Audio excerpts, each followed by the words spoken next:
Thank you for taking a ride on the Freedom Train podcast series. I'm your host, Joseph Ward, and as always, ride with me is my homeboy, Mr. Patrick Earp. Really going down. Remember, the Freedom Train is brought to you by PAX Inc. That's PACTSINC. And PAX Inc. is a black development organization aimed at developing the black community to its maximum potential through a focus on education and economics with a trace of hard work, honesty, and integrity. For more information, make sure you go visit the website at www.pactsinc.org. That way you can learn more about the organization, its members, why we chose them to be our sponsors, and everything that they do for the community. Hey, remember, let me tell you about us, the Freedom Train Network. Remember our website, www.freedomtrainradio.com. But we are in May, and May is our Black Women Celebration Month. So it's going down all month long, 31 days of black women just being great black women. Oh, I love black women. Pat, you love black women? Most deaf, homie. You ain't excited enough, Pat. Is you love black women? Most deaf, homie. There it is. There it is. So we celebrating black women every day of the month. We were going to have interviews. We're going to have social discussion shows. So make sure you go to our website, www.freedomtrainradio.com, to see the women that we have highlighted and profiled already. And, you know, because we love our black women. So before I get a little further, let me give you our new weekly lineup. We got a new weekly lineup. We got a little tweak to our weekly lineup. As you know, every Monday you get the Fix Sports Podcast, my show, my sports show. Now, every Tuesday, you're going to get the Block and Nickel podcast by Mr. Donnell Durden, which is financial literacy going straight into your ear, because we're building generational wealth over here. So Mr. Donnell Durden, his podcast actually drops this upcoming Tuesday. So make sure you go ahead and get them. Give you the exact date for that Tuesday. That is Tuesday, May 8th. That podcast will debut on the Freedom Train Network. So make sure you get that. Of course, you know, the Freedom Train podcast series, we every Wednesday. And then we have the live show in the office hours with Professor Carlton Jones and Eric Tobin. Every Thursday, Pat's show, Lessons from the Screen. Every Friday, you get the podcast of Office Hours with Professor Carlton Jones and Eric Tobin. Every Saturday, you get the Tea Time Black Women Talk podcast, as well as the On the Shoulders of Giants podcast. Every podcast is available on our website, www.freedomtrainradio.com, as well as available on iTunes, Google Play, and Stitcher. And you already know we on social media, on Twitter, Freedom Train Network, Instagram. Twitter, Freedom Train Net, Instagram, Freedom Train Network. We're on Facebook, Freedom Train Network, YouTube, Freedom Train Network. Holla at us, man. We out here. Did you say tea time? Yeah, I said tea time. You ain't listening. I was trying hard to. He lying, y'all. Hey, man. So, in our celebration of black women, we want to make sure that we center our discussion today. We want to praise the black women, especially black women in our lives, black women who we idolize and who we came up were iconic to us.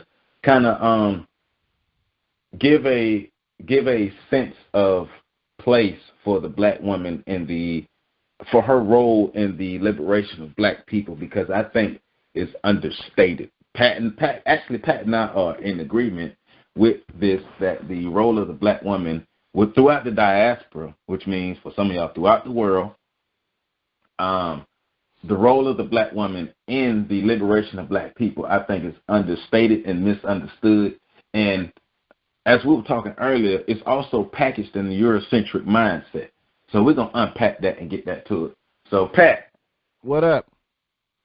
I love black women, man. Yeah, me too. And I do think, like I said during my show earlier this week, or that came out last week, Lessons from the Screen, where I gave tribute to black women. You know, I want to say it again. You know, it's not just that we're acknowledging y'all. We're also trying to let y'all know, like, we hear you. Like, we hear what you're saying. We see you. We get it. You're not invisible to us. You know what I'm saying? We understand to the best that a man can understand. what y'all With are y'all, going right, through and what, you right. know, what y'all continue to go through, what y'all have gone through, as well as the amazing contributions that black women have made and continue to make Yeah, to global history and global culture. right. Tremendously impactful group, tremendously so. Well, I mean, I just think black women are a group of people, especially within the United States, who get such a bad rap and have it. I don't think men. I know I ain't complete that sentence, but I don't think men really realize, especially black men, really realize because it hasn't been articulated by either side, by the male or the female side, well enough to some people. Now, some women have done a great job of articulating the plight and the place of the black woman. Some women have done a great job, and some men have done a horrible job of listening. But I do know, just straight up, but let's just be real. In some spaces, the men are not taught by the men, and the men are not taught by the women about how much black women are needed within our society, how much black women should be appreciated, because we talk about a double to triple to quadruple minority. Because, you know, being black is a burden in itself, and then being a woman is a burden, because white men have historically been insecure about their place. You know, Right. then when white women and white men seen black men naked, you know, that really made the white man feel insecure about his place. You know, but black and you know, people have heard us say this before. Black women, a lot of times, when especially when it comes to confrontation with white supremacy, have historically have been in the front of the battle lines, the first to get there to take a stand against white supremacy. Now, I just want to put that out there, and we're going to come back to that later, but I want to just, you know, humanize black women right now, because we're so taught to sexualize our women, and that, I think that's one of the biggest issues that we do have when it comes to our journey as men in learning to love ourselves and learn to love black women. Is black women, period, but especially black women are taught to us, or we're first introduced to black women as if they're objects or some kind of sexual just whatever, and not necessarily looking at them like, hey, these are whole beings who, if it wasn't for a lot of them, we wouldn't be here. So what are your thoughts on that aspect? I mean, I do think we're socialized to objectify, and I think that's a socialization that occurs to women as well. You know, a lot of them place their own self-worth in their appearance, in their youth, in their vitality, in their physical. And that's definitely something that men deal with. Men are not really taught. And I will say this, I do think it's a mother's job to teach her son.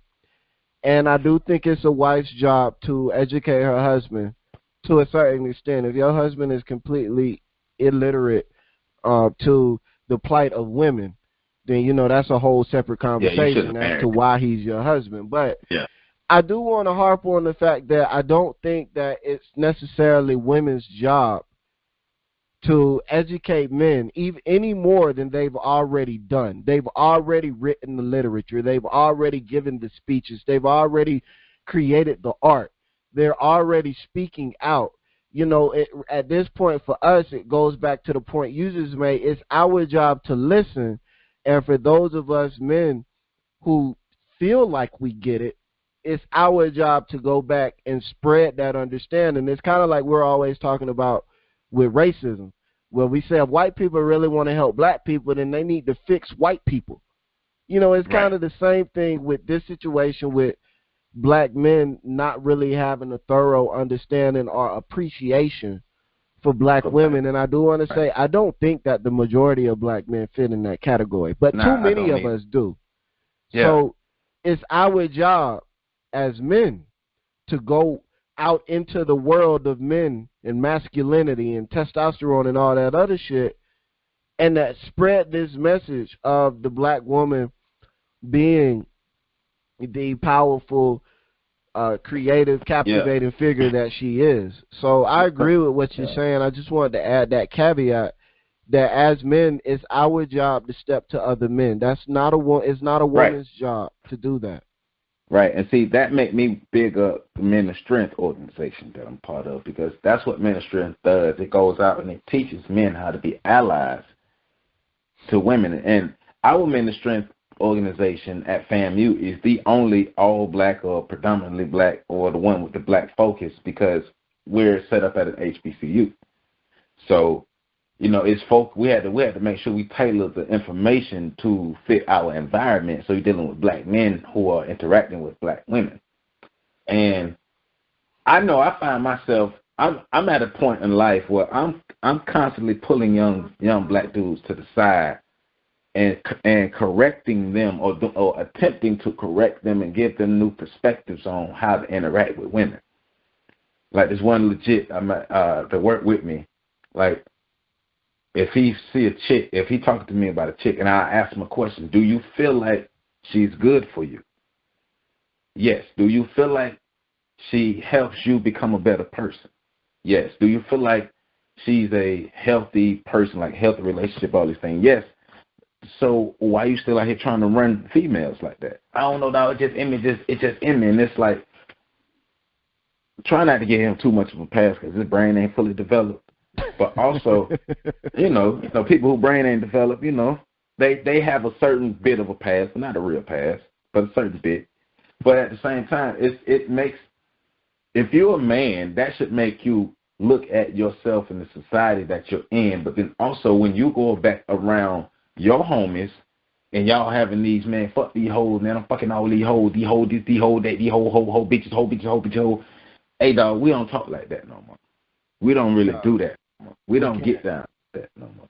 You know, and it's like, it's a point that we have to get to as a society, as black people, to really understand how vital our women are, how much we need our women in our society. Like, African women have always played an important role. Like, even go back to the mythology, like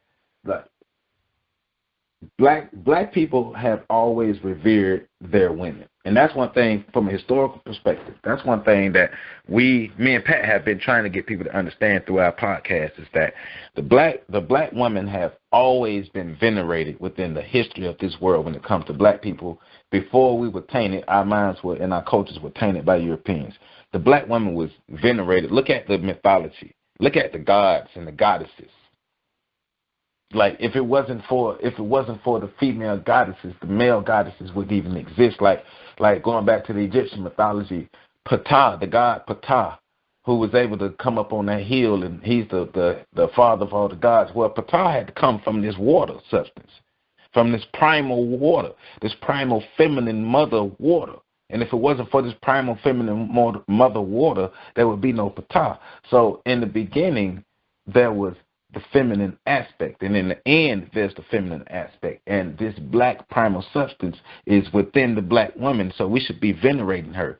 So a lot of y'all may not agree when people call the black woman God, but if you really look at it from the standpoint of a creation, from a creation standpoint, black woman is God. The black woman is serving as God on earth, or God in the flesh, the way she was able to birth and produce humanity. So I think we need to understand that and treat our women accordingly.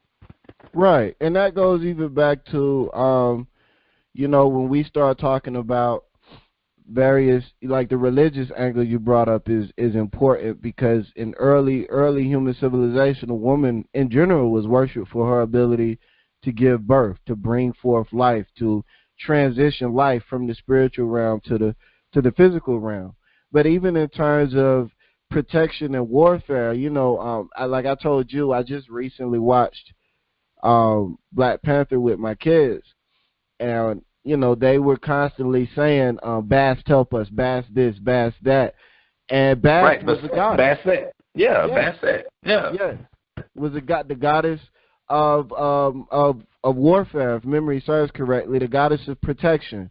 You know, was the goddess in charge of protecting the Pharaoh, who was God king or God representative on earth for them. You know, so even in terms of that, you constantly had this idea of a female deity that was being worshipped, that was being called upon, and that had the ability, the involvement, the powers, and the capability to engage in acts of war, in acts of protection, self-defense. And to me, this goes back again because we're constantly railing against this idea of women being these creatures that need to be protected, these creatures that can't carry their own weight, that can't defend themselves, that can't this, that can't that. And all of that kind of needs to be thrown away. That's European. That's straight European. Right. Right. There's a reason why there are so many prominent black women throughout history making monumental impacts. Monumental. And that's because black women are warriors. And I said that through my show, and I'm going to say it all fucking month. So get used to it. Black women are warriors. Black women are warriors, though. They are. I mean, like I was saying earlier, the thought that black women are these dainty little fragile human beings who can't do anything, who just needs a man to do anything. The damsel in distress is a European idea. While the white girl was in the ivory tower waiting on the white man to come save her, the black woman was figuring out a way to get her ass up out that tower and go beat some ass. That's what was going on. For that. You know, of course, man, you know, we can go be all day on this Disney stuff. You know. Disney, crazy, man. But it's the idea, you know, it's the tainted idea of what women is, because the women in European society brought into the idea of the damsel. Even in early European society, the women had to kick ass because they had to, because the men was violent rapists and stuff, so they had to kick ass. But it's just like this damsel in distress idea that and us saying that black women are not damsels in distress does not take away our love and our respect and I'm put my air quotes up, chivalry, because you know how I feel about the original version of chivalry is, because really chivalry was put into place to if a man had beef with somebody, he would let the woman walk in the room first, because if an assassin was trying to assassinate him and the woman go in the room first, he'd kill the woman. So that's really what chivalry breaks down to, and it's for like European nobility and stuff like that. But that doesn't mean that we don't take care of our women. That doesn't mean that we don't pacify our women, or we don't put our women on the pedestal, or we don't, you know, be romantic with our women. That doesn't mean that, but that means that we recognize and we honor and we encourage and we support the strength within our women, but at the same time honoring, encouraging, and supporting the nurturing and the softness of her as well as a black, beautiful woman. Because black women are so live, man. Oh, shoot. I had a moment.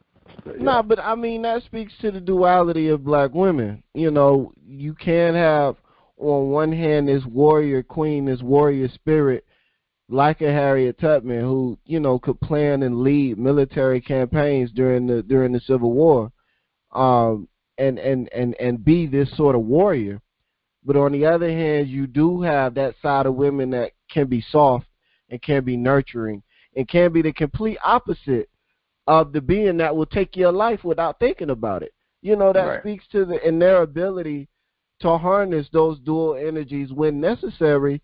It's something that's spoken of and represented at length throughout our history, especially here in America, where they had to display both sides of their femininity and their masculinity on a daily basis. And this isn't to say, because there's a lot also saying that well, we're not going to get into that because that would take us down the line. But I do want to say that we as men have to understand the duality that is women.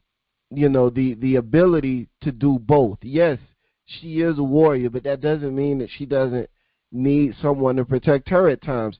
Just like she's a warrior because you need somebody to protect you at times as a man. You know, like, my wife is there to defend me when I can't defend myself, and sometimes she's there to defend me even when I fucking can defend myself because she can do it better. You know, and the same is true on the other end, where I'm there to defend her. So we need to, and that goes back to us understanding and developing a full appreciation for the totality that is women that we're currently not being educated about, because we aren't being told the stories of the Dahomey warriors. We aren't being told the stories of the Harriet Tubman and her military campaigns. We're not being told all of these stories of black women, queens, going into battle. Man, y'all something after the golden stool was stolen by the Europeans and the British, the males in the village were afraid to go to war to get the king and their stools back. And Yah Santewa stood in front of all those men and basically in a nutshell, told them, if y'all grown ass men, I'm saying it in the American way, if y'all grown ass men scared to fight these fools for coming up in here disrespecting us, stealing our golden stool, and kidnapping our king, don't even worry about it. Because myself and the rest of these women, we're going to go to war, and we're willing to die to protect our throne. And they did. They went to war, and the men eventually stood up. But that's an example of how even women can inspire men to war, because women, like I said, the stories are not told. The Beatrice Kemper Vita stories need to be told. The Queen Nanny stories need to be told. The the Wangari Maatai, even like Fela Kuti, his mother, Fumilayo Ransom Kuti, she was trill. Winnie Mandela was one of the trillest ever, man. Mm-hmm. And see, these stories need to be told, because these women were not soft, but yet they were able to be nurturing. They were able to be delicate. They were able to be in a loving space, but they would rip your heart out if need to. Mm-hmm. Because, like you said, it's the duality of the woman, which is the same duality that's in men.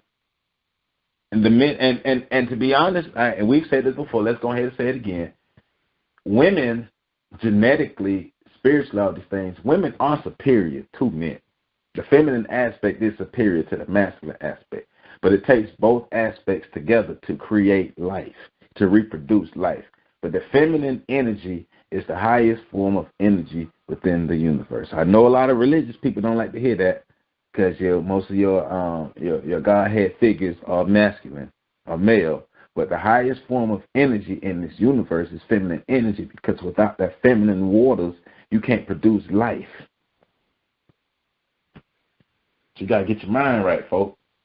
The black woman is very, very, very important to us, and we have to make sure that we're showing her respect, giving her just due. And I know a lot of times we'll see women who we feel may not exhibit qualities that we see as godly or queenly. But what I have learned in my time is, no matter what, I treat the prostitutes in the street with the same respect that I treat my mother. I'm going to say that again. And if you don't believe me, you can come ask them. I treat the prostitutes in the street with the same respect that I treat my mother. You may not agree. You may not do it. But that's something that I started doing as Joseph Ward. I started doing that because I'm able to still see the humanity and the femininity in these ladies. Yeah, you may not look your best. You may not smell your best. You may not be at the best point in your life. But how do we empower somebody? By ignoring them and stepping over them and around them.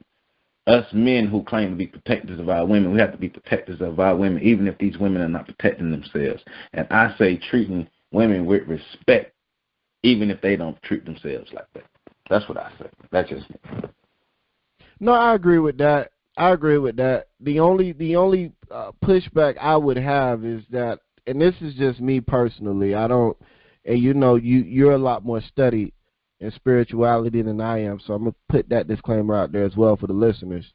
But I prefer the viewpoint of the two energies being equal, because, and that's not to say that they are or aren't. That is to say that when you start saying one is superior to the other, that leads to people.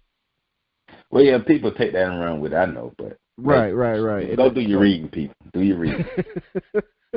Don't get mad. Oh, Joseph said women better than men. I didn't say that. We're talking about energies. We're talking about frequencies and energy. But like I said, you still have to have both to be able to produce life.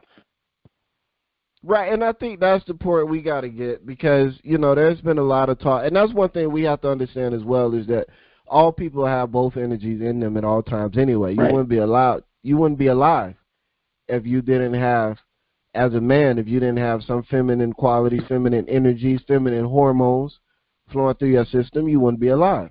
And the same can be Right. said for women. If you didn't have masculine hormones and all these other things in your system, you wouldn't be alive. They're all there. They're just there to a lesser extent, depending on which gender you are, which sex you have. So, I do think that that's there, and we do, like you said, like we both said, now we got to tell these stories more often. All the women you just named, the various different queens and candidacies of old that rode off in the battle, that ruled, that led in various different capacities. Like we've never been that culture all the way up until recently. I'm not going to say never, because we're talking about black cultures, and black cultures are vast. There's a lot of them, vast and varied.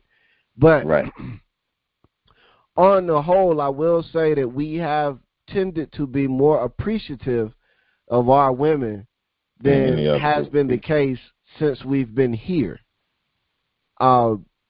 And there's a lot to be said for that. And that's why, it's kind of hard to have a conversation appreciating women without trying to talk to the men about how we need to step our shit up, because our women have been ignored for so long. And the more we see the fruits of that, instead of men who want to proclaim themselves as the leader of the community, instead of these men stepping forward and being like, you know what? And, I say this all the time. You know what? I am going to be the leader. So I'm going to take the first step to fix this shit. Look, I'm sorry. What do you need from me? And then shut up and listen. Instead of men doing that, they get all butt hurt and they start firing back and they go in defensive mode and this, that, and the third. And it's like, but we're not going to get nowhere doing that. And if you want to be the leader, then you have to take the first step. And no good leader keeps people behind them by telling the people to shut up and get in line. That doesn't work. It doesn't work anywhere. Right. And so we run into a situation where we find ourselves as men essentially telling black women that we need them to do this and we need them to do that, and we do it without even hearing them out first and saying, look, I understand where you're coming from. I get it. Right now, blah, blah, blah, blah, blah. Now, do you understand that? Okay, like that should be where the conversation, and that's why it's kind of hard. This month is difficult for me already, because we want to highlight black women and we want to show our appreciation for black women, but we also have to acknowledge that they've been rendered invisible, and they've been rendered invisible in part because we have not stood by them in their platform to be heard. We have not stood by them, and I'm talking about en masse. And I understand that there is the large majority of men do appreciate black women. The problem is we do it silently, and we allow the loud minority that don't appreciate black men, or that appreciate black women, those black men, to do all the talking. And so they end up invariably speaking for us and saying shit that we don't agree with. So when it comes to appreciating our black women, we need the silent majority to become the vocal and loud majority that's going to shut down and shout down that loud minority that's out there right now saying all of this foolish shit. So it's kind of like, I don't know.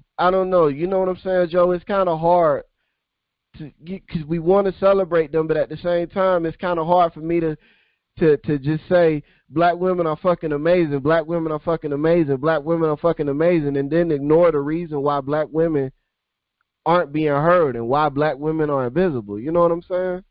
Well, I think one thing that we can do is, one thing that we need to do is continue what we're doing like with our celebration. Continue with that, but also what we're doing now is, as men, having conversations with other men, which we do, but also using this podcast to have conversations between ourselves and the other people that we have about these topics. And hopefully that spurred conversations with other people within their circles, because when we get a chance to talk about it, we talk about it with people, but it needs to be talked about. It needs to be brought to the forefront. Men that are respected need to be the ones who are starting these conversations, because women have been wronged. Our women have been hurt. Our women have been stepped on, beat on. Every horrible thing you can think of to do to women has happened to our black women 1,000 million times over. And a lot of times, too many times it's come from the hands of black men. Too many times. So we're not going to ignore, in the midst of our celebration, we're not going to ignore the plight that black women face at the hands of us and the hands of other men. But what we can do is acknowledge it, take responsibility, because I'll admit, I was a part of the dumb shit. I was socialized to be part of the dumb shit, but it takes growth, though. Getting around men, I've said this plenty of times, I got around men who actually loved themselves and then loved their women and their families. And so that taught me something different. I was able to see something different. But we're not seeing that a lot. So that is a challenge to men. All the men who listen, it is a challenge to you. If you're a man who consider yourself a good man or a great man, and people keep telling you how good of a man you are, get out there and show these other young men how to be good men. Don't just expect it to happen by osmosis, because that shit don't work. But in the midst of us celebrating our women, we hear you, women, ladies, we hear you all. We hear you all. And we're not, I know we try to do our best on this network and not ignore things that's happening to black women, try to bring light to the things that's happening with black women. And we're going to continue using our platform to do that. We're going to continue being an advocate for black women. We're going to continue being an ally, a partner, a brother, a son, a mother. I mean, not a mother, a husband, a lover. All of that. We're going to continue being the best that we can be.